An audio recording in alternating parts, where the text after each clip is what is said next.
Cümleten selamünaleyküm arkadaşlar. Günlerden pazar. Normalde köye gelme planımız yoktu. Yağmur yağıyor düşüncesiyle ama başka türlü bir işimiz çıkınca gelmek zorunda kaldık.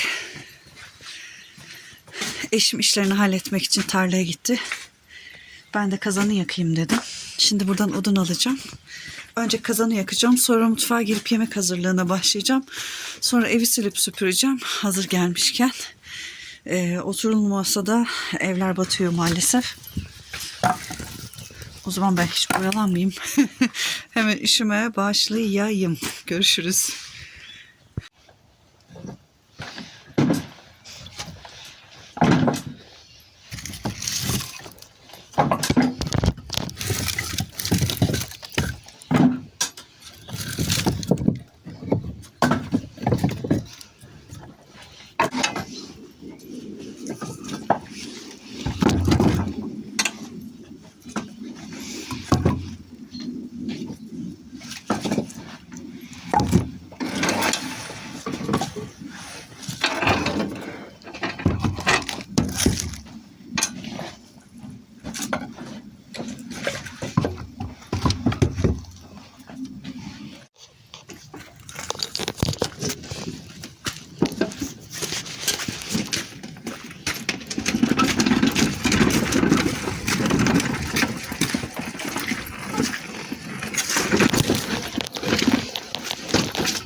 Anam.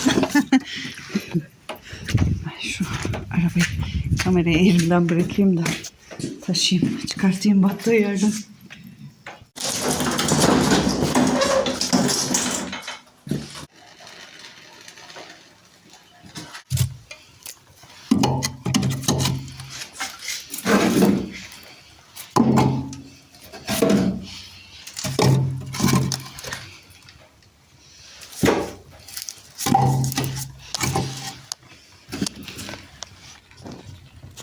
Yandı.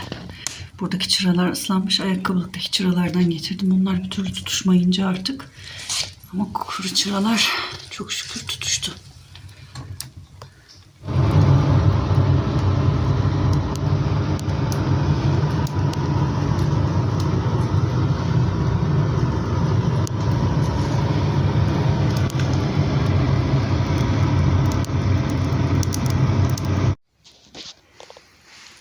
Çocuğum nerelerde yattın oğlum sen?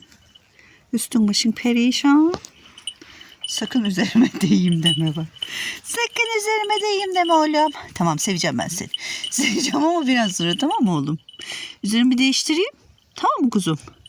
Sevecek anne üzerini değiştirsin seni. Dur. Gel şöyle etrafa bakalım gel.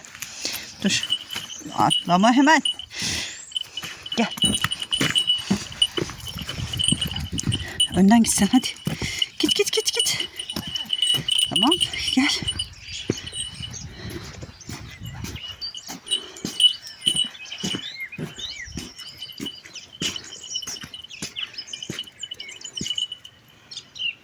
Kazanı yaktım. Şimdi eve gireceğim ama eve girmeden şu güzel havayı bir ciğerlerime çekeyim istedim. Gerçekten çok güzel şu an. Çok özlediğimi fark ettim. Sana ne oldu? Ay sökülmüş bu da burada. Kuşa bak ne güzel ötüyor ya. Neyse eve gireyim. Evde de bir sürü işlerim var. Oyalanmayı burada böyle çok isterdim ama.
Kazanı yakmıştık ya beraber, maalesef söndürmek zorunda kaldı eşim çünkü şartel atı verdi.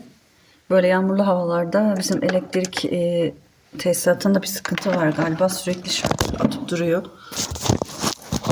O da kazan buharlaşma yapmış, hatta benimki bayağı bir kızdı bana.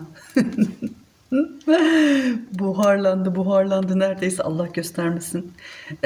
Kazan patlayabilirdi. Neyse ki bir şey olmadı çok şükür. Kazanı sönünce artık bir daha uğraşmadım kazanı yakacağım diye. Yukarıdaki sobayı yaktım. Şimdi şömineyi yakıyorum. Ocağa yemek koydum. Birazdan gelirler zaten. Ot yüklemeye gittiler tarlaya bizimkiler.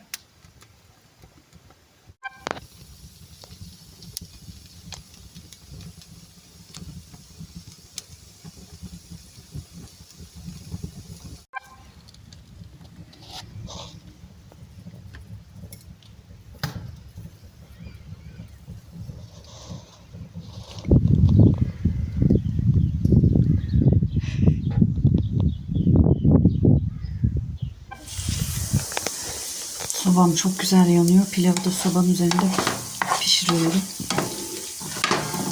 Bizimkilerden daha ses yok, gelemediler. Yağmur da şiddetini artırdı. Vallahi inşallah, bir kere batmışlar zaten, bir daha batmazlar çamura falan.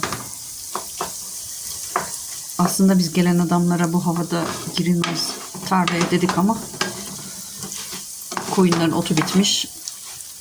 Mecbur kaldı onlar da gelmekte. Bu kadarını da tahmin etmediler belki de. Neyse, inşallah Rabbim kolaylaştırsın da halletsinler işlerini bir an evvel. Evet, ben yemeğimi hazırladım. Soframı da hazırladım hatta. Eşim biraz sonra geleceğiz, 40 tane balya falan kaldı dedi. Ben de dedim tamam, yemekler hazır zaten, gelebilirsiniz. Şömineyi de yaktım, sobayı da yaktım. Üşüyenler üst kata çıkabilir.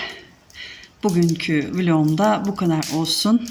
Sizleri fazla sıkmamışımdır inşallah. Beğenerek izlemişsinizdir diye ümit ediyorum. Abone değilseniz abone olursanız çok mutlu edersiniz beni. Bir sonraki vloglarımda görüşmek ümidiyle. Hoşça kalın.